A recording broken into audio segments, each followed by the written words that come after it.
Be be آئی جو رو رو کے کہنے لگی حسین بیٹا تیری ماں تجھے کہاں کہاں روئے اور کربلا کی گرم زمین پہ یا خولی کے تنور میں یا یزید کے تشت میں جو جب آئے گا اس ظالم کے ہاتھوں کو توڑے گا اور جس نے سکینہ کو اور تازیان مارے اے میرے اللہ امام زمانہ کو جو مومنہ بھی ہے جو مسلمہ بھی ہے جو صالحہ بھی ہے جو طاہرہ بھی ہے جو معصومہ بھی ہے جو صحابیہ بھی ہے. صحیح بخاری میں آیا کچھ صحابیوں پہ غضبناک ہوئیں. الامامہ والسیاسہ میں آیا کہ اتنی غضبناک ہوئیں کہ ہر نماز میں انہیں بد دعا دیتی تھیں. پھر صحیح بخاری میں آیا اتنی ناراض ہوئیں کچھ صحابیوں پہ کہ بی بی نے ان سے مرتے دم تک بات نہیں کی. پھر صحیح بخاری میں آیا کہ بی بی ان پر اتنی ناراض ہوئیں کہ اپنے جنازے میں بھی ان کو آنے نہیں دیا. اب میرا سوال کیا آپ سنی بھائیوں سے سوال کیا بی بی زہرا ان اصحاب سے ناراض ہونے کی وجہ سے اسلام سے خارج ہو گئیں؟ نعوذ باللہ. کوئی سنی نہیں کہے گا نہیں کہے گا نہیں یہ کیسے ہو سکتا ہے, بی بی زہرا تو مسلمان ہے. کیا بی بی زہرا ان اصحاب پر ناراض ہونے کی وجہ سے غضبناک ہونے کی وجہ سے ایمان سے خارج ہو گئی؟ نعوذ باللہ. کوئی مسلمان سنی نہیں کہے گا, وہابی بھی نہیں کہے گا کہ نہیں بی بی تو مومنہ تھی, بی بی تو مسلمان تھی. تو یعنی اتنا معلوم ہو گیا کہ بعض اصحاب پہ غصے میں ہوتے ہوئے بعض اصحاب کو نہ مانتے ہوئے انسان پھر بھی مسلمان ہوتا ہے. نہیں سمجھے بھائی, یہ معلوم ہو گیا کہ بعض اصحاب پر غصے میں ہوتے ہوئے بعض اصحاب سے ناراض ہوتے ہوئے بعض اصحاب کو پسند نہ کرتے ہوئے انسان مسلمان بھی ہوتا ہے, مومن بھی ہوتا ہے. سیدہ زہرا بعض اصحاب پہ غضبناک تھیں, انہیں اپنے جنازے میں آنے نہیں دیا, پھر بھی مسلمان ہیں, پھر بھی مومنہ ہیں. تو ہم پہ اعتراض نہ کرنا کہ ہم بعض اصحاب پہ کیوں پسند نہیں کرتے, بعض اصحاب کو اچھا کیوں نہیں سمجھتے, بعض اصحاب پہ غضبناک کیوں ہیں. کیونکہ بی بی صحابیہ ہیں, ہم صحابیہ کی اطاعت کرتے ہوئے بعض اصحاب پہ غضبناک ہیں. تو جیسے بی بی مسلمان ویسے ہم مسلمان, جیسے بی بی مومنہ ویسے ہم بھی مومن ہیں.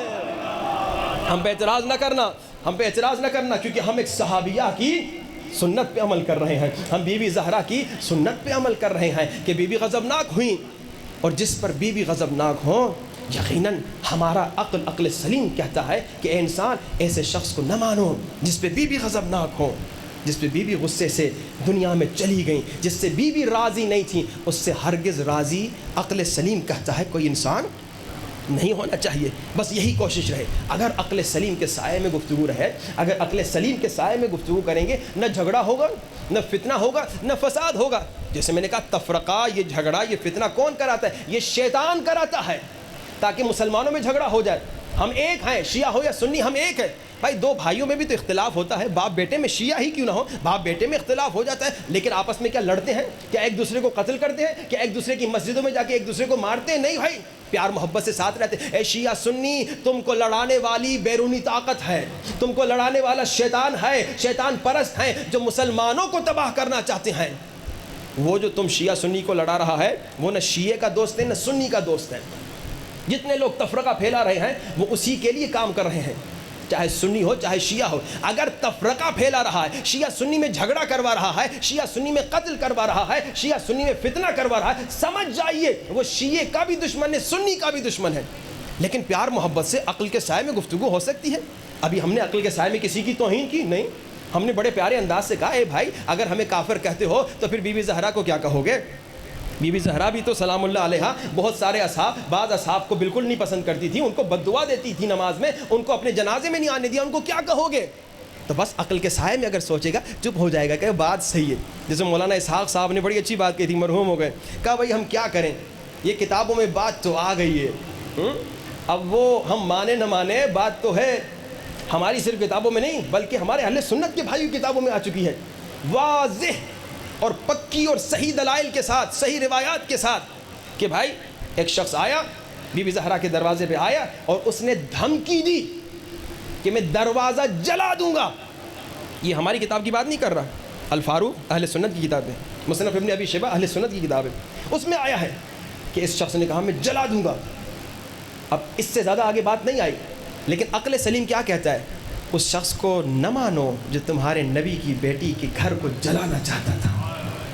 خدا را عقل سلیم تمہیں مدد کرے گا، اور عقل سلیم تمہارے قلب کو سلیم بنائے گا. عقل سلیم قلب کو سلیم بنائے گا. آئیے عقل سلیم کے سائے میں اپنے قلب کو سلیم بنائیں. اور آپ نے سنا قلب کب سلیم ہوگا؟ قلب سلیم تب نصیب ہوگا انسان کو جب انسان نفس امارہ کو شکست دے دے. نفس امارہ جو ہے بڑا خطرناک ہے، دشمن ہے، شیعہ کا بھی سنی کا بھی. یہ جو ہم دونوں میں جھگڑا ہوتا ہے نا شیعہ سنیوں میں، کون کراتا ہے؟ نفس امارہ، جو ہمارا اندرونی دشمن ہے. ایک تو باہر والا دشمن ہے نا، ایک یہ اندر والا دشمن بھی جھگڑا کراتا ہے. نفس امارہ شیعہ کا بھی دشمن، سنی کا بھی دشمن، مسلمان کا بھی دشمن، غیر مسلمان کا بھی دشمن. آپ جانتے ہیں نفس امارہ تو شیطان کا بھی دشمن ہے. ویسے کام یہ دونوں مل کے کرتے ہیں، لیکن یہ نفس امارہ شیطان کا بھی دشمن ہے. اگر آپ سے میں پوچھوں شیطان ہم سب کو گمراہ کرتا ہے نا، شیطان کو گمراہ کس نے کیا؟ شیطان کو گمراہ کرنے والا نفس امارہ تھا. 6000 سال عبادت کی، ایک نماز 6000 سال کی، اتنا بڑا عابد کہ اللہ نے فرشتوں کے ساتھ بٹھایا، اتنا مقام، مگر جب نفس کی اطاعت کی، جب نفس کی بات سنی تو کیا ہوا؟ ملعون، رجیم اور کافر ہو گیا. کہیں ایسا نہ ہو کہ ہم بھی اگر نفس کی اطاعت کریں، اور میں نے آپ کو کل بتایا کہ جہاں ایک نفس ہمارے اندر ہے وہاں 4 انر گائیڈ اللہ نے دیے ہیں: عقل سلیم، روح، ضمیر، فطرت. یہ 4 انر گائیڈ ہیں جو ہمیں برائی سے روکتے ہیں. میں نے البتہ یہ کہا کہ کبھی کبھی ان پہ پردے آ جاتے ہیں، یہ مٹی کے نیچے دب جاتے ہیں، لیکن محرم میں اسے کھولنا ہے، ان مٹیوں کو ہٹانا ہے، ان پردوں کو ہٹانا ہے، تاکہ یہ قلب سلیم اور روح اور ضمیر اور فطرت ہمیں نجات دیں اور ہم ان کی مدد سے حر بن جائیں. حر علیہ السلام کون تھے؟ حر علیہ السلام ایک یزیدی سپہ سالار تھے. حر علیہ السلام کون تھے؟ سکینہ کی یتیمی کا سبب تھے. حر کون تھے؟ بی بی زینب کی چادر کے چھننے کا سبب تھے. مولا حسین جب جا رہے تھے تو مولا حسین نے کیا کہا؟ مجھے جانے دو، میں ہندوستان جانا چاہ رہا ہوں یا یمن جانا چاہ رہا ہوں، مختلف روایات ہیں، مجھے جانے دو. کہا میں یہاں سے جانے نہیں دوں گا. اور اس نے لگام مولا کی پکڑی اور غصے سے آ کے مولا کی آنکھوں میں آنکھیں ڈالیں. یہ اس کا بیک گراؤنڈ تھا، بہت خطرناک بیک گراؤنڈ تھا. مگر جب اس نے نفس کو شکست دی، مگر جب اس نے روح کی اطاعت کی، مگر جب اس نے قلب سلیم کی اطاعت کی، تو کیا ہوا؟ عاشق حسین ہو گیا، نوکر حسین ہو گیا. یہ عمر ابن سعد جس میں ہم لعنت کرتے ہیں زیارت عاشوراء میں، زیارت وارثہ میں، یہ عمر ابن سعد کیا پیدائشی امام کا قاتل تھا؟ نہیں. شمر جس نے مولا کا سر کاٹا کیا پیدائشی مولا کا قاتل تھا؟ نہیں. شمر پہلے مولا کا قاتل نہیں تھا، جنگ صفین میں تو مولا کے ساتھ آیا تھا. عمر ابن سعد اپنے باپ کے ساتھ مولا حسن کے پاس آیا تھا، کہا کہ مولا اجازت دیجیے وہ شام والے سے لڑے، آپ کے دشمن سے لڑیں. کیا ہو گیا کہ شام والے کے بیٹے کے ساتھ آ کے مولا حسین کو قتل کرنے آیا؟ عمر ابن سعد شمر یہ پیدائشی اللہ نے انہیں قاتل حسین نہیں بنایا تھا. وہ تو اللہ کے عدل کے خلاف ہے نا کہ اللہ کے عمر ابن سعد قاتل ہی بنے گا. نہیں، ہم بچے کو کیا کہتے ہیں؟ معصوم. یہ سارے ایک زمانے میں بچے تھے، لیکن کیا ہوا کہ یہ امام کے قاتل بن گئے. اچھا ان کو چھوڑیے، ان کا بیک گراؤنڈ کو اتنا شائننگ بیک گراؤنڈ نہیں تھا اسلام میں. عمر ابن سعد ہو گیا، شمر ہو گیا، لیکن ایک شخص جس کا بیک گراؤنڈ بڑا شائننگ، کیونکہ آپ لوگ تو پیدائشی شیعہ ہیں نا، خاندانی شیعہ ہیں نا، آپ لوگ کہہ سکتے جی نہیں ہم تو جی نہ جی ہم تو جی نہیں، ہم تو یہ کام نہیں کر سکتے. میں نہیں. زبیر امام علی کا وہ عاشق کہ جب مولا علی کے گھر میں بہت کم صحابی تھے، مولا کے ساتھی تھے، سپورٹر تھے، سلمان جیسے، عمار جیسے، مقداد جیسے، جنہوں نے ابو بکر کی بیعت نہیں کی تھی. صحیح بخاری کے مطابق پہلے 6 مہینے بالکل بیعت نہیں کی تھی، ہمارے مطابق پوری زندگی کبھی بیعت نہیں کی تھی.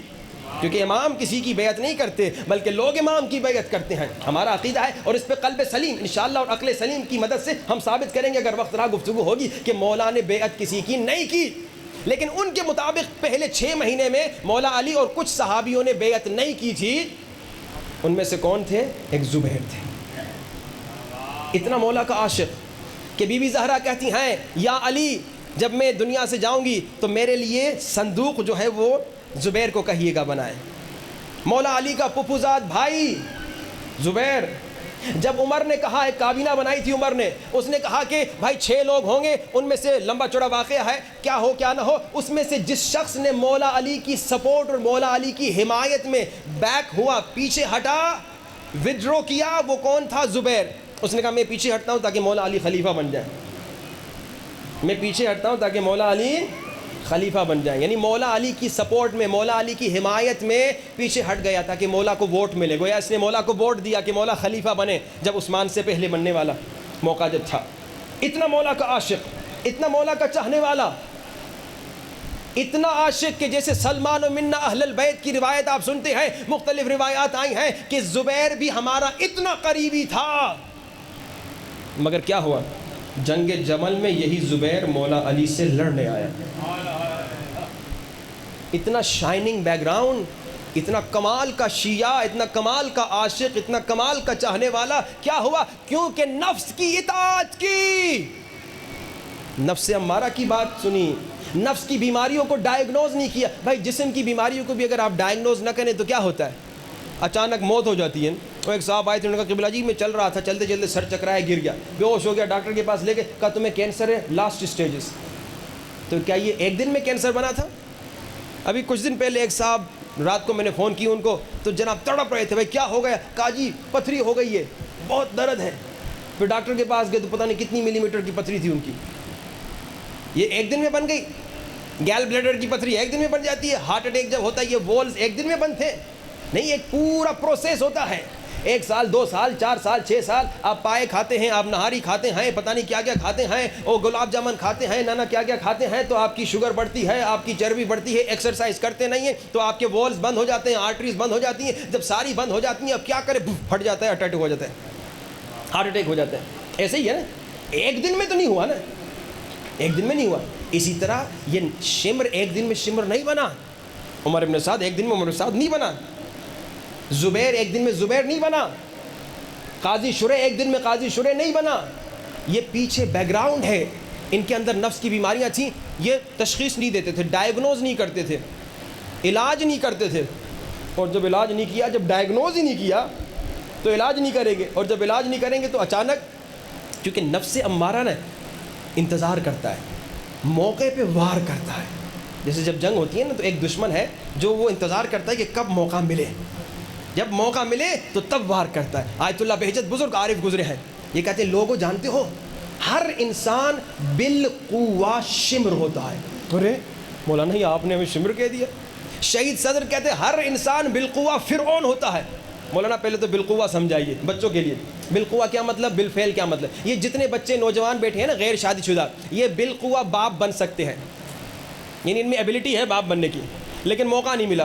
بچوں کا ابھی وقت نہیں آیا شادی کا، جوانوں کو بیوی نہیں مل رہی، تو ابھی ان کو بچہ نہیں ہوا. لیکن بالقوہ یہ باپ بن سکتے، بالفعل باپ نہیں ہے. لیکن جتنے صاحب اولاد ہیں یہ بالفعل بھی باپ ہیں، یعنی ابھی باپ ہے، ان کے بچے ثبوت ہے کہ یہ باپ ہے. ٹھیک ہے، تو بالقوہ بالفعل سمجھ میں آ گئے. کیا مطلب؟ آیت اللہ اور آیت اللہ بہجت کون ہے؟ وہ بزرگ عارف ہیں جو لوگوں کی باطنی شکل کو دیکھ سکتے تھے. ہمیشہ ان کی نظریں جھکی ہوتی تھیں. ہم بھی جب ان سے ملتے تھے، مرحوم ہو گئے 2009 میں، تو یا ستار یا ستار یا ستار، یعنی اے پردے ڈالنے والے، اے پردے ڈالنے والے، اے پردے ڈالنے، یہ ذکر کیا کرتے تھے تاکہ لوگوں کی اصلی شکل نظر نہ آئے. یہ نفس امارہ ہے جو ہماری باطنی شکل کو حیوانی شکل بناتی ہے. نفس امارہ ہے جو کسی کو کتا، کسی کو سور، کسی کو باندر بناتی ہے. قرآن کی آیت ہے، انسان جو نفس کی اطاعت کرتا ہے اولئک کالانعام بل ہم اضل سبیلا، وہ جو نفس کی اطاعت کرتا ہے وہ حیوان کی طرح ہے بلکہ حیوان سے بدتر ہے. اب حیوان، ایک شیر اگر کھل جائے، زو سے نکل کے آ جائے. آپ کے یہاں زو ہے اسلام آباد میں؟ پنڈی میں؟ ہاں نہیں ہے؟ ہاں جی زو ہے. نہیں ادھر سلوات والی بات نہیں تھی. اللہم صلی علی محمد وآل محمد. ادھر زو ہے آپ کے پاس؟ چلیے، ہمیں زو پہ سلوات ویسے خاص پڑھنی نہیں چاہیے تھی، لیکن سلوات پڑھی بآواز بلند وآل محمد. بھائی زو میں شیر ویر ہوتے ہیں. ہاں جی، اگر شیر ایک نکل کے آ جائے تو کتنے لوگوں کو مارے گا؟ شیر کتنے لوگوں کو مارے گا؟ 5 10 15 20 لوگ. لیکن انسان جب درندہ ہوتا ہے، فلسطین میں 70,000 لوگوں کو مار دیا. انسان جب نفس کی اطاعت کرتا ہے تو اب آپ دیکھ رہے ہیں کتنے 20,000 زیادہ بچے بیچارے شہید ہو گئے. کس نے کیا؟ یہ کسی شیر نے کیا؟ کسی ہاتھی نے مارا؟ نہیں، انسان جو نفس کا غلام بن چکا ہے، انسان جس نے نفس کی اطاعت کی، انسان جس نے روح کی اطاعت نہیں کی، انسان جس نے قلب سلیم کی اطاعت نہیں کی، انسان جس کا ضمیر مر چکا ہے، انسان جس کی فطرت دب چکی ہے مٹی کے منوں کے نیچے، وہ انسان حیوان سے بدتر ہو جاتا ہے۔ اب آیت البہجت کو نظر آتی تھی لوگوں کی شکل، تو آیت البہجت نے بڑا جملہ کہا اکثر لوگ بالقوہ شمر ہیں۔ کیا مطلب؟ یعنی اکثر لوگوں میں شمر کے وائرسز ہیں، انہیں شمر بننے کا موقع نہیں ملا۔ اب میں آپ کو مثال دوں، شمر میں کیا چیزیں تھیں؟ ایک جو اس کی بیماریاں تھیں نفس کی، ایک بے ادب تھا، اور ہر میں کیا چیز؟ ادب تھا، جس کی وجہ سے ہر کو نجات۔ اس پہ انشاءاللہ کل پرسوں گفتگو ہوگی۔ شمر میں کیا چیز تھی، کیا بیماری تھی؟ بے ادبی ایک۔ دوسرا شمر میں کیا تھی بیماری؟ پیسے کی محبت تھی۔ تیسرا شمر نمک حرام تھا۔ اگر وقت رہا ایک ایک پہ انشاءاللہ میں مثال دوں گا، فی الحال ایک مثال کی طرف۔ شمر جب مولا حسین کے سینے پہ بیٹھا مولا کا سر قلم کرنے کے لیے، مولا نے کہا کیا نہیں جانتے میں تیرے نبی کا نواسا ہوں، محمد رسول اللہ، کیا تو نہیں پڑھتا میں اسی محمد کا کیا میں نواسا نہیں؟ کہا جانتے ہو یا نہیں؟ شمر نے کہا جانتا ہوں۔ تو مجھے کیوں مار رہے ہو؟ امام کو اپنی زندگی کی فکر نہیں تھی، لیکن ہدایت دینا چاہ رہے تھے۔ کہا کہ یزید مجھے پیسہ دے گا۔ یہ موقع اچھا پتہ ہے یزید نے کتنے پیسے دیے تھے؟ ایک صاحب نے کیلکولیشن کیا، اس زمانے میں جو یزید نے پیسے دیے تھے نا، اس نے آج کے زمانے کے کیلکولیٹ کر کے بتایا $5 ملین ہر اس سپہ سالار کو دیے تھے مولا حسین کو شہید کرنے کے لیے۔ اب دیکھیے ایک آدمی کو کبھی رشوت کی آفر ہی نہیں آئی، کہا جی میں بڑا نیک انسان ہوں، اچھا میں کبھی رشوت نہیں لیتا۔ کیوں بھائی؟ آفر آئی یعنی آفر بھی نہیں آئی، تو وہی تو کہاں کا نیک، آفر آئے تو پتہ چلے نا۔ یہ بالقوہ شمر، یعنی اے انسان اگر تیرے اندر پیسے کی محبت ہے تو شمر بن سکتا ہے، امام زمانہ کے مقابلے میں آ سکتا ہے، اگر تو نے اس کا علاج نہیں کیا۔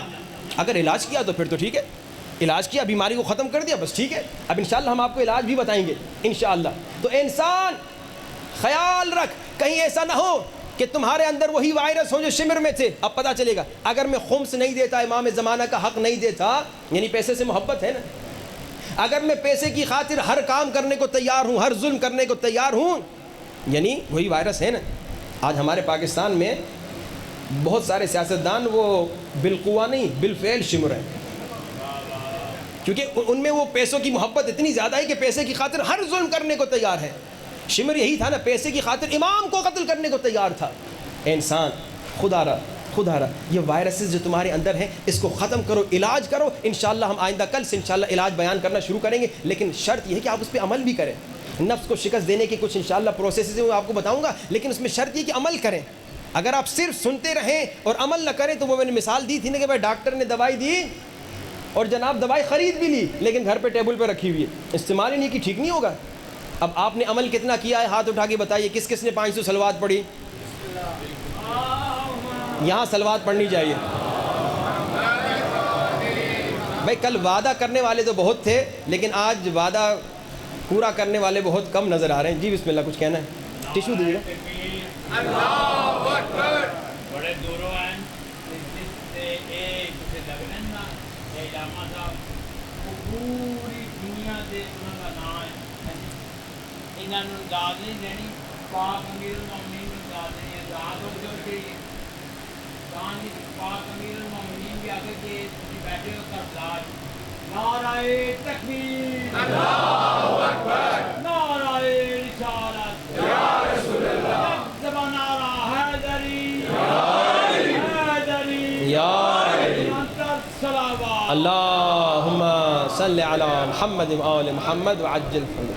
کتنا افسوس ہوا مجھے کہ کل وعدہ کرنے والے تو بہت تھے، آج وعدہ پورے کرنے والے بہت کم تھے۔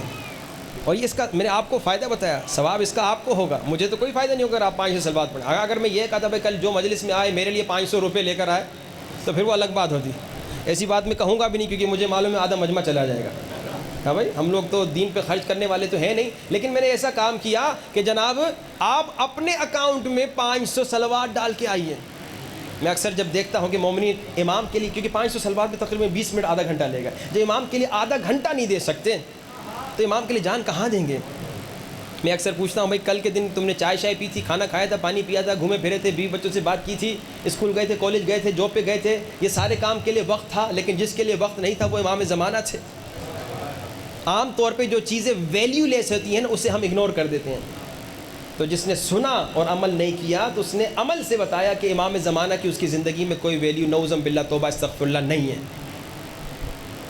اور انسان جب کسی سے محبت کرتا ہے اس کے لیے تحفے لے جاتا ہے. کل میں نے مثال دی تھی جب آپ کی تازی تازی شادی ہوتی ہے, منگیتر ہوتی ہے, شادی تازی تازی گرم گرم ہوتی ہے تو آپ بیگم کے لیے خوب تحفے لیتے ہیں. امام زمانہ کے لیے ایک چھوٹا تحفہ نہیں. امام کو کوئی ضرورت نہیں 500 صلوات کی, لیکن نہیں شکریہ, امام کو کوئی ضرورت نہیں 500 صلوات کی, لیکن ہم امام کے لیے ایک 500 صلوات جب ہدیہ دیں گے تو امام کو اتنی خوشی ضرور ہوگی کہ میرے شیعوں نے مجھے بھلایا نہیں ہے. آپ کے پنڈی شہر میں آپ کا باپ رہے اور آپ اسے فون بھی نہ کریں, ایک ہفتہ گزر جائے, ایک مہینہ گزر جائے, ایک سال گزر جائے, اسے یاد بھی نہ کریں, اسے دکھ تو ہوگا نا. اور جب آپ اسے یاد کریں گے کتنا خوش ہوگا. ہم امام کو کب یاد کرتے ہیں؟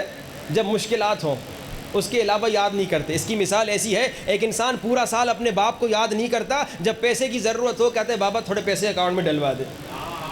تو باپ کو دکھ تو ہوگا جی, عجیب کمبخت بیٹا ہے, ویسے مجھے یاد نہیں کرتا, جب پیسے چاہیے تو یاد کرتا ہے. لیکن امام کا احسان یہ ہے, امام کہتے ہیں میرے شیعہ اگر ویسے بھی یاد نہیں کرتے نا, مشکلات میں مجھے یاد کر لو, میں تیری مدد کو آ جاؤں گا. یہ امام کا کرم ہے. صلی علی آل محمد. اور صلوات کا میں نے آپ کو فائدہ کل سنایا کہ وہ بڑے پروں والا فرشتہ اپنے پر ہلاتا ہے, ہر قطرے سے جو پانی جو بہتا ہے اس کے پروں سے فرشتے بنتے, قیامت تک صلوات پڑھنے والے کے لیے دعا کرتے ہیں. ایک اور حدیث سنیے, رسول خدا فرماتے قیامت کے دن ہر انسان کو حسرت ہوگی, قیامت یوم الحسرہ ہے, گنہگار کو حسرت ہوگی کہ میں نے گناہ کیوں کیا, نیک انسان کو حسرت یہ ہوگی کہ زیادہ نیکیاں کیوں نہیں کی. اس دن فرمایا صرف ایک انسان کو حسرت نہیں ہوگی, اور وہ انسان جو زندگی میں صلوات پڑھتا رہا تھا. صلی علی محمد و آل محمد. آج میں پھر وعدہ لیتا ہوں, اور انشاءاللہ جس نے کل وعدہ کیا اور آج وعدہ پورا کیا وہ بھی دوبارہ ہاتھ اٹھائیں, اور جو نئے لوگ ہیں وہ بھی ہاتھ اٹھائیں کہ 40 دن تک ہر روز 500 صلوات جو پڑھیں گے اور امام زمانہ کو ہدیہ کریں گے وہ ہاتھ اٹھائیں. دیکھیے کچھ مومنین ایک دو ہیں جنہوں نے نہیں اٹھائے, لیکن اکثر نے اٹھایا ہے, تقریباً 99% نے اٹھائے. کل پورا مجمع انشاءاللہ ہاتھ اٹھا کے کہے کہ ہم نے صلوات پڑھی تھی. انشاءاللہ میں کل پھر ایک بار پوچھوں گا. اب بس ایک اور آپ کو زحمت اور مسائل. زحمت کیا ہے؟ جمعے کے دن جو کہ کل کیا ہے, بدھ ہے نا, پرسوں جمعرات ہے نا, ہاں جمعے کے دن صبح 6 بجے ایک بہت بڑا ٹیسٹ ہے اسلام آباد پنڈی کے مومنین سے, محبت امام کا ٹیسٹ. یہ ٹیسٹ میں نے دوسرے شہروں میں کیا, پچھلے سال میرو پیلو میں کیا, 1000% میں نے وہاں پہ مومنین کی محبت دیکھی امام زمانہ سے. اس سے پچھلے سال میں نے ڈیرہ غازی خان میں کیا, 10,000% ماشاءاللہ مومنین کی محبت دیکھی امام زمانہ کے لیے. صبح 5 بجے دعائے ندبہ کے لیے حاضر ہو گئے تھے, صبح 4 بجے میرو پیلو والے امام زمانہ کی دعا پڑھنے کے لیے حاضر ہو گئے تھے. اور وہ بھی کب؟ 8 محرم کو میں نے اعلان کیا کہ بھائی کل 9 محرم کو صبح 4 بجے دعائے ندبہ ہوگی. بانیان کو میں نے کہا کہ بھائی ناشتہ بھی خوب کھلانا, چائے بھی خوب دینا لوگوں کو, کیونکہ مومنین چائے کے شہدائی ہیں. آدھی رات کو انہوں نے کہا, تقریباً رات ہو چکی تھی, آدھی رات تو نہیں تھی, بہت دیر ہو چکی تھی, انہوں نے کہا ہم گاؤں والے دودھ کہاں سے لائیں. انہوں نے اعلان کیا کہ گاؤں میں تو دودھ اس طرح نہیں ہوتا شہروں کی طرح, وہ گائے ہوتی ہے ہر روز تازہ تازہ دودھ لیتے ہیں. کہا آدھی رات ہوئی یا دیر ہو چکی تھی, ہم نے امام بارگاہ میں اعلان کیا جس جس کے گھر میں دودھ ہے کل امام زمانہ کی دعا کے لیے دودھ لے کر آئے. کہا لوگ اپنے گھروں سے ایک ایک گلاس اٹھا کے آئے, یہ ہم نے اپنے بچے کے لیے رکھا تھا, سونے سے پہلے پیے گا, لیکن ہم آج بچے کو دودھ نہیں دیتے, امام کی دعا کے لیے دیتے. مجھے وہ بات یاد آ گئی کہ کوفے کے یتیم بچے اپنی ماں کو کہتے اماں آج ہم دودھ نہیں پئیں گے, دودھ مولا علی کو دیں گے. یہ انہوں نے ثابت کیا. اب یہ امتحان راولپنڈی اور اسلام آباد کے مومنین سے میں لینا چاہتا ہوں. اس سال میرو پیلو میں پڑھ رہا ہوں, انہوں نے کہا مولانا اس سال ہمیں دعائیں ندبہ دیجیے. میں نے کہا اس سال میں کسی اور کو ٹیسٹ کرنا چاہتا ہوں, دیکھنا چاہتا ہوں, کیونکہ مجھے معلوم ہے, تجربہ بھی میرا ہے, آپ بھی جانتے ہیں, جو بڑے بڑے شہروں میں مومنین رہتے ہیں انفارچونیٹلی عقیدے کے لحاظ سے کمزور ہو جاتے ہیں, محبت کے لحاظ سے کمزور ہو جاتے ہیں. یعنی زبانی تو خوب دعویٰ ہوتا ہے, لیکن آن ٹائم جب ضرورت ہوتی ہے وہ نظر نہیں آتے. اب ٹیسٹ ہے مرکزی امام بارگاہ میں صبح 6 بجے, وہ G6 ہے نا, G6 میں جہاں ہم پڑھ رہے ہیں آپ سے پہلے, وہاں صبح 6 بجے دعائیں ندبہ ہوگی, 6 سے 7 بجے انشاءاللہ, زیادہ سے زیادہ 50 منٹ 1 گھنٹہ. ناشتہ بھی ہوگا. فی الحال انہوں نے چنوں کا وعدہ دیا ہے کہ ہم چنے کھلائیں گے. میں موٹیویٹ کر رہا ہوں کہ گوشت نہاری پائے تک آ جائے, تاکہ مومنین, کیونکہ اگر کوئی دعا کے لیے نہ آیا تو گوشت کھانے کے لیے آ جائے گا. صلوات پڑھیے آواز سے بلند, صلی علی محمد و آل محمد وعجل. جتنے یہاں مومنین ہیں, ہمارے نجم بھائی بڑا کہتے ہیں کہ بھائی ہمارے پاس 15,000 کا مجمع آتا ہے شب عاشور کو, ان سارے 15,000 مومنین کو آپ لوگ موٹیویٹ کیجئے اور انہیں کہیے کہ دعائیں ندبہ امام زمانہ کے لیے 6 بجے آ جائیں. بہانہ ہوگا نیند ہے, بہانہ ہوگا جوب ہے, بہانہ ہوگا کام ہے, بہانہ ہوگا تھکا ہوا ہوں، بہانہ ہوگا رات میں دیر تک مجلس سے واپس آیا ہوں، اب جا نہیں سکتا. یعنی اگر نہیں آئے اس کا مطلب یہ ہے کہ اتنی امام سے محبت نہیں. جب محبت ہوگی تو انسان 6 بجے نہیں آدھی رات کو بھی اٹھ کے جائے گا. وہ ایک واقعہ ہے کہ ایک آدھی رات کو کسی نے اپنے معشوق کو کہا کہ اگر تم مجھ سے محبت کرتے ہو تو 3 بجے مجھ سے ملنے آ جاؤ. وہ 3 بجے کھڑا ہو گیا ادھر جا کے. یہ دنیاوی معاملات میں تو یہ سارے کام آپ کرتے ہیں، لیکن امام سے محبت کے لیے یہ کام نہیں کرتے. آئیے یہ ایک اعلان ہے کہ انشاءاللہ مرکزی امام بارگاہ میں صبح 6 بجے جمعے کے دن. یہ کام میں نے لندن میں بھی کیا تھا، نیلسن میں کیا، ولورہمپٹن میں کیا. صبح وہاں کے مومنین کہتے ہیں مولانا شاید کوئی نہ آئے. جب میں نے مومنین سے بات کی، میں نے جب ان کے ماں باپ کو، بچوں کے ماں باپ کو کنونس کیا، تو بچے اسکول ڈریس پہن کے آ گئے تھے کہ مولانا دعا پڑھیں گے پھر اسکول جائیں گے. حالانکہ دینی لحاظ سے یہاں کے مومنین زیادہ اچھے نظر آتے ہیں، ایکٹیویٹ نظر آتے ہیں اور دیندار نظر آتے ہیں. وہاں کے لوگ بیچارے دنیا کے دیگر مسائل میں زیادہ بزی ہوتے ہیں. اس کے باوجود دعائے ندبہ کا جب پروگرام ہم نے کیا تو ماشاءاللہ انہوں نے کہا نہیں، امام زمانہ کے لیے اتنی قربانی تو چلتی ہے. انشاءاللہ آپ جتنے مومنین یہاں، یہ سارے چہرے مجھے امید ہے کہ انشاءاللہ وہاں پہ صبح 6 بجے جمعے کے دن مرکزی امام بارگاہ میں نظر آئیں. اور انشاءاللہ دیگر مومنین کو بھی بتائیے تاکہ زیادہ سے زیادہ مومنین انشاءاللہ امام زمانہ کو آ کر پرسا دیں. میں نے کیا کہا، یہ بانی مجلس کوئی یہاں کے یہ بانی نہیں جن کا نام لیا جاتا ہے، بانی مجلس امام زمانہ ہیں. تو گویا آپ کو موقع مل رہا ہے کہ دعائے ندبہ میں آ کے امام زمانہ کو پرسا دیں. اور دعائے ندبہ میں فضائل بھی ہیں، مصائب بھی ہیں، تولا بھی ہے، تبرع بھی ہے. انشاءاللہ ترجمے اور مصائب کے ساتھ ماتم بھی اس میں ہم کریں گے، نوحہ بھی پڑھیں گے. اور اس میں ضرور آئیے گا، سب کو لے کر آئیے گا. اور اگر نہیں کوئی آیا وہ خود سے خود سوال کرے. میں کسی پہ انگلی نہیں اٹھاؤں گا. خود سے خود سوال کرے کیوں نہیں آیا، کیا بہانہ بنا. بس دعا کریں کہ ہم امام زمانہ کو ہمیشہ یاد رکھیں، امام زمانہ سے کنیکٹڈ رہیں. امام بڑے مظلوم ہیں. کل آپ نے امام کی مظلومیت سنی نا، امام بڑے مظلوم ہیں. کربلا کا منظر آپ سنتے ہیں، آپ تڑپتے ہیں، مگر امام زمانہ کربلا کا منظر دیکھتے ہیں. اللہ دکھاتا ہے، اور جب اللہ دکھاتا ہے امام دعا کرتے میرے اللہ میرا ظہور کر دے. آواز آتی ابھی شیعہ تیار نہیں، یہ تیری خاطر نیند کو چھوڑنے کو تیار نہیں، یہ تیری خاطر دعائے ندبہ میں آنے کو تیار نہیں، یہ تیری جان کہاں دیں گے تیری خاطر. تیار ہو جائیے تاکہ امام کا جلد ظہور ہو. آئیے، یہ گریے کے دن ہے. خوش نصیب ہے وہ جو پہلی محرم سے گریا کرتا ہے. بعض شب عاشور کو تو سبھی روتے ہیں، عاشور کے دن تو انا للہ پڑھو تو سبھی روتے ہیں، لیکن خوش نصیب ہے وہ مومن جو پہلی محرم سے روتا ہے. یہ آنسو، جیسے میں نے کہا نا، دل کا جھکانا زبردستی نہیں ہوتا. یہ آنسو بھی زبردستی نہیں نکلتے. آنسوؤں کے نکلنے کے لیے دل کو ٹوٹنے کی ضرورت. آنسو کب نکلتے ہیں؟ جب انسان کا دل ٹوٹ جائے آنسو جاری ہو جاتے. ہمارے استاد کہتے ہیں لوگوں اگر غم حسین میں تمہیں رونا نہیں آتا، اگر مسائب پڑھ رہا ہے ذاکر تمہیں رونا نہیں آتا، آنکھوں کو بند کرو اور کربلا کو تصور کرو، رونا آ جائے گا. آئیے آنکھوں کو بند کریں، سینے پہ ہاتھ رکھیں اور بلند آواز سے یہ تصور کرتے ہوئے کہ کربلا میں ہیں، ایک طرف حرم مولا عباس ہے، ایک طرف حرم مولا حسین ہے، اور مولا کو سلام کریں. سب آنکھوں کو بند کریں، آنکھوں کو بند، سینوں پہ ہاتھ رکھیے، تصور کیجئے حرم مولا کے سامنے السلام علی الحسین بلند وعلی علی ابن الحسین وعلی اولاد الحسین وعلی اصحاب. اس سے بہتر انداز سے اپنے مولا کو سلام کرو، سینے پہ ہاتھ رکھو، آنکھوں کو بند کرو. السلام علی الحسین وعلی علی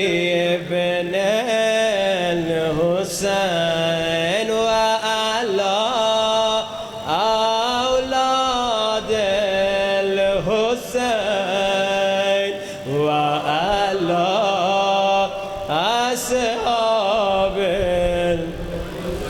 اتنا بڑا مجمع اپنے مولا کو بلند آواز سے سلام کرو السلام علی الحسین وعلی علی ابن الحسین وعلی اولاد وعلی اصحاب اللہ تم سب کو کربلا کی زیارت نصیب کرے کربلا کربلا کربلا کربلا عزادارو مشہد مولا رضا جاؤ گے بس حرم میں گریہ کرو گے باہر نکل کے کہیں گریہ نہیں کرو گے نجف مولا علی جاؤ گے بس حرم میں گریہ کرو گے گلی کوچے میں گریہ نہیں کرو گے کاظمین و سامرہ جاؤ گے حرم میں رو گے گلی میں گریہ نہیں کرو گے مگر کربلا ہوٹل سے نکلو گے گلی میں دیکھو گے کچھ لوگ ایک درخت کے سامنے کھڑے رو رہے ہیں آگے جا کے پوچھو گے رونے کا کیا سبب یہاں تو کوئی حرم نہیں یہاں تو کوئی زری نہیں لوگ رو کے کہیں گے یہ وہ جگہ تھی جہاں اکبر کے سینے پہ برچھی لگی تھی یہ وہ جگہ تھی جہاں حسین کا لال گھوڑے سے گرا تھا کوئی حرم نہیں کوئی زری نہیں جو کربلا نہیں گئے اللہ تمہیں کربلا نصیب کرے کربلا میں ہوٹل سے نکلو گے حرم ابھی نہیں پہنچے راستے میں دیکھو گے گلی ہے نہ کوئی قبر ہے نہ کوئی حرم ہے کچھ عورتیں ننھے ننھے بچوں کو ہاتھ میں لیے چیخ چیخ کے رو رہی ہیں میں نے جب پہلی مرتبہ گیا تھا مجھے نہیں معلوم تھا میں نے جا کے پوچھا یہ عورتیں کیوں رو رہی ہیں اور روتے روتے اپنے ننھے بچوں کو بار بار کیوں دیکھ رہی ہیں ایک شخص نے رو کر کہا یہ وہ جگہ تھی جہاں اصغر کے گلے پہ تیر پھل والا تیر لگا تھا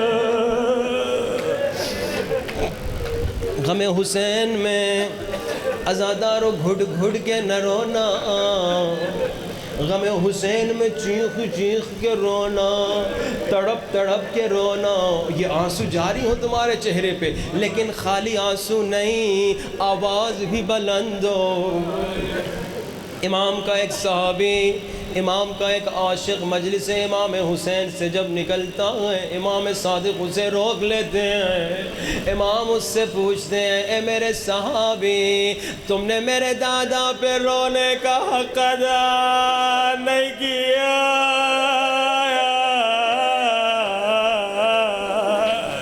مومن رومال نکالتا ہے عزادارو جب مجلس میں آتے ہو نا ایک رومال لے کر آیا کرو اس رومال میں اپنے آنسوؤں کو جمع کرو کیوں تاکہ جب اس دنیا سے جانے لگو وصیت کر کے جانا بچوں اس رومال کو میرے ساتھ قبر میں ڈالنا اس میں حسین پہ روتے ہوئے آنسو جمع ہوئے امام کا صحابی چھٹے سرکار کے سامنے رومال نکالتا ہے رومال نکال کے کہتا ہے مولا دیکھیے میں نے اتنا گریہ کیا ہے کہ آنسوؤں سے رومال بھیگ چکا ہے عزادارو امام نے فرمایا اے میرے صحابی میں نے یہ تو نہیں کہا تو نے میرے دادا پہ گریہ نہیں کیا میں نے کہا تو نے میرے دادا پہ گریہ کا حق ادا نہیں کیا مومن مومن کہتا ہے مولا آپ ہی بتائیے آپ کے دادا پہ رونے کا حق کیسے ادا ہوتا ہے؟ سنو گے مولا نے فرمایا جیسے کئی بوڑھے ماں جوان بیٹے کی لاش پہ چیخ چیخ کے روتی ہے، ایسے چیخ چیخ کے کہا ہے حسین، ایسے تڑپ تڑپ کے کہو ہائے حسین، اور مجلس میں بانی مجلس کو بلانا ہے، امام زمانہ کو بلانا ہے، ہاتھوں کو سروں سے بلند شربا امام زمانہ کو بلند آواز سے بلا، یا صاحب الزمان مولا مولا مولا، بولا یا صاحب الزمان مولا مولا جان، یا صاحب الزمان مولا مولا مولا جان، یا صاحب الزمان مولا جان، مولا امام زمانہ مجھے نہیں معلوم ابھی آپ کہاں ہیں، شاید کربلا میں اپنے دادا حسین کے حرم میں رو رہے ہیں، شاید شام میں پھپھی سکینہ کے حرم میں رو رہے ہیں، مجھے نہیں معلوم، مولا جہاں بھی ہیں تھوڑی دیر کے لیے یہاں آ جائیے، آپ کو واسطہ اس لمحے کا جب آپ کے دادا حسین اپنے نانا کی قبر سے خدا حافظ کرنے گئے تھے، نانا امت نے میرے ساتھ کیا کیا اور مجھے مدینے میں رہنے نہیں دیا، نانا میں مدینہ چھوڑ کے جا رہا،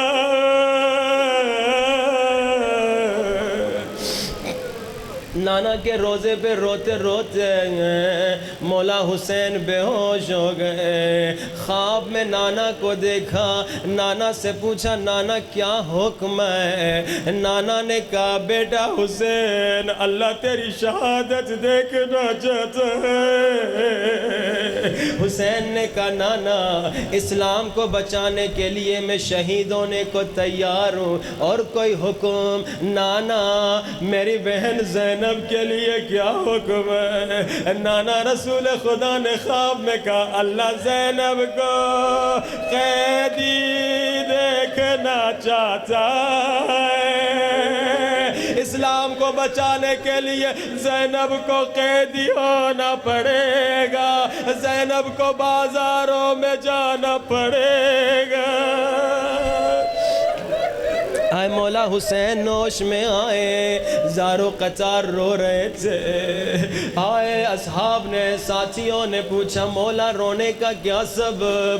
فرمایا نانا کہہ رہے ہیں مجھے شہید ہونا ہے۔ ہائے مولا کیا شہادت پہ رو رہے ہیں؟ کہا نہیں میں اس بات پہ رو رہا ہوں کہ نانا نے کہا دین کو بچانے کے لیے زینب کو دربار جانا ہوگا۔ بس ازادارو زیادہ زحمت نہیں دوں گا۔ مولا حسین آئے، حضرت عباس کو کہا عباس فہرست بناؤ کون کون کربلا جائے گا۔ علی اکبر کا نام لکھا گیا، قاسم و محمد کا نام لکھا گیا، ہائے ازادارو ننھے علی اصغر کا بھی نام لکھا گیا، مگر بی بی صغرا کا نام نہیں لکھا گیا۔ عزادارو مولا حسین نے فرمایا صغرا کی چارپائی دروازے پہ رکھ دو، ساری بیویاں صغرا سے خدا حافظ کرتی نکلتی جائیں۔ عزادارو صغرا چارپائی پہ ننھی بچی ہے، ایک ایک بیوی آتی ہے خدا حافظ صغرا مجھے نہیں معلوم، شاید جب بی بی سکینہ خدا حافظ کرنے آئی ہو، شاید بی بی سکینہ نے بی بی سغرا سے کہا سغرا خدا حافظ، اگر زندہ رہی تو پھر ملیں گے، مگر عزادار و سکینہ زندہ نہیں رہے گی۔ ایک ایک کر کے بیویوں نے خدا حافظ کیا۔ کوئی گھٹ گھٹ کے نہ روئے، چیخ چیخ کے رونا، اگر رونا نہ آئے آنکھوں کو بند کرو، ایک چارپائی کو تصور کرو جس پہ بیمار سغرا بیٹھی ہے۔ عزادار و ساری بیویاں چلی گئیں، سغرا نے چابیاں لی، خدا حافظ کیا، کچھ نہیں کہا، مگر جب بی بی زینب کی باری آئی، سغرا نے پھپھی کے ہاتھوں کو پکڑ کے کہا پھپھی اماں آپ بچائیں یا نہ بچائیں میں سمجھ گئی، او میرے بابا مارے جائیں گے، او میرے بابا واپس نہیں آئیں گے، میرا بابا شہید ہو جائے گا۔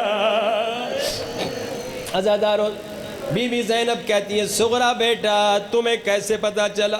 اس کی خبر یا مجھے تھی یا حسین کو معلوم تھا کہ کربلا میں حسین مارے جائیں گے، کربلا میں اکبر کے سینے پہ برچھی لگے گی، اور کربلا میں اصغر کے گلے پہ 3 پھل والا تیر لگے گا، کربلا میں قاسم کا لاشا پامال ہوگا، سغرا تمہیں کیسے پتا چلا؟ عزادار و بیوی سغرا نے کہا پھپھی اماں آپ جانتی ہیں میں بیمار ہوں، مجھے راتوں کو نیند نہیں آتی، کل رات جب میں اٹھی ہوئی تھی میں نے دیکھا ہے کہ نور کی ہمارے گھر کی چھت پہ اتری، اس نور کی ہمارے سیک کالے برکے میں ہائے بی بی آئی جو رو رو کے کہنے لگی حسین بیٹا تیری ماں تجھے کہاں روئے، اور کربلا کی گرم زمین پہ یا خولی کے تنور میں یا یزید کے تشت میں حسین۔ پھپھی اماں میں سمجھ گئی بابا واپس نہیں آنے والے۔ عزادار و بی بی زینب نے حضرت عباس کو کہا عباس ذرا حسین کو بولا میں سفارش کرتی ہوں، عزادار و مولا حسین آئے، بی بی زینب نے کہا حسین سغرا اگر بیمار ہے میں خیال کروں گی، سغرا کو بھی ساتھ لے چلے۔ عزادار و حسین نے کہا زینب میری مجبوری ہے، سغرا کو نہیں لے جا سکتے، مجبوری کا نام سننا تھا۔ زینب نے کہا بھیا کیا مجبوری ہے، سنو گے غیرت مندو؟ مولا حسین نے فرمایا زینب ہمارے ساتھ جتنے بچے چل رہے ہیں کسی کی شکل بابا علی کی طرح، کسی کی شکل نانا نبی کی طرح، کسی کی شکل نانا نبی کی طرح، مگر سغرا میری وہ بیٹی ہے اور جس کی شکل اماں زہرا کی طرح ہے، میں علم امامت سے جانتا اور میرے بعد تمہیں بازاروں میں پھرایا جائے گا، حسین کی غیرت او برداشت نہیں کرتی، او اماں کی شبی درباروں میں حسین کی غیرت برداشت نہیں کرتے، اماں کی شبِ بازاروں میں پھرائی جائے، روتی ہوئی آنکھوں سے ہاتھوں کو سروں سے بلند کرو، سروں سے بلند، دعا کی قبولیت کا وقت ہے۔ میرے اللہ ہمیں اپنے لیے کچھ نہیں چاہیے، اس دعا کی قبولیت کے لمحے میں ہم سب کی ایک دعا ہے، خدایا اسے بھیج دے جو کئی صدیوں سے اکیلا رو رہا ہے، میرے اللہ اسے بھیج دے جو جب آئے گا اس ظالم کے ہاتھوں کو توڑے گا، اور جس نے سکینہ کا اور تازیان مارے، اے میرے اللہ امام زمانہ کو جلدی بھیج. ہاتھوں کو سروں سے بلند, نہ شرماؤ نہ چھکو, ہاتھوں کو سر سے بلند, 5 مرتبہ دل کی گہرائیوں سے بلند آواز سے مولا کو بلانا. یا صاحب الزمان مولا مولا لا جان بلند. یا صاحب زمان مولا مولا جان. یا صاحب زمان مولا مولا جان. یا صاحب الزمان مولا لا جان. یا صاحب الزمان مولا مولا جان. میرے اللہ ہمارے ان ہاتھوں کو نہ دیکھ, تجھے ان مظلوم ہاتھوں کا واسطہ, تجھے ان ننھے ہاتھوں کا واسطہ. ہاتھ نہ جھکاؤ, ہاتھ اوپر ہوں. مجھے معلوم ہے ہاتھ تھک جاتے ہیں, بازوؤں میں درد ہو جاتا. کتنی دیر ہاتھ اوپر تھے؟ 1 منٹ بھی نہیں ہوا تمہارا ہاتھ اوپر ہے. جب ہاتھ تھک جائے ان ہاتھوں کو یاد کرنا جو کربلا سے کوفہ, کوفہ سے شام گردن کے پیچھے بندھے تھے. اور ننھی سکینہ مظلومہ کربلا کے بعد ہاتھ گردن کے پیچھے بندھے. میرے اللہ تجھے سکینہ کی غربت کا واسطہ, سکینہ کی مظلومیت کا واسطہ ہم سب کو عشق امام زمانہ اور اطاعت امام زمانہ نصیب فرما. اے میرے اللہ ہم سب کو اس سال زیارت امام زمانہ نصیب فرما. اے میرے اللہ اس جمعے کو صبح 6 بجے ہم سب کو دعائے ندبہ میں آنے کی توفیق نصیب فرما. اے میرے اللہ ہمیں غم حسین میں چیخ چیخ کے تڑپ تڑپ کے بلند آواز سے رونے کی توفیق نصیب فرما. اے میرے اللہ ہم سب کو کربلا کی زیارت نصیب فرما. اے میرے اللہ ہمیں ہر روز 500 مرتبہ صلوات امام زمانہ کو ہدیہ کرنے کی توفیق نصیب فرما. اپنے مرحومین کے لیے, ہمارے مرحومین کے لیے, بانیان مجلس کے مرحومین کے لیے ایک مرتبہ سورۃ الفاتحہ.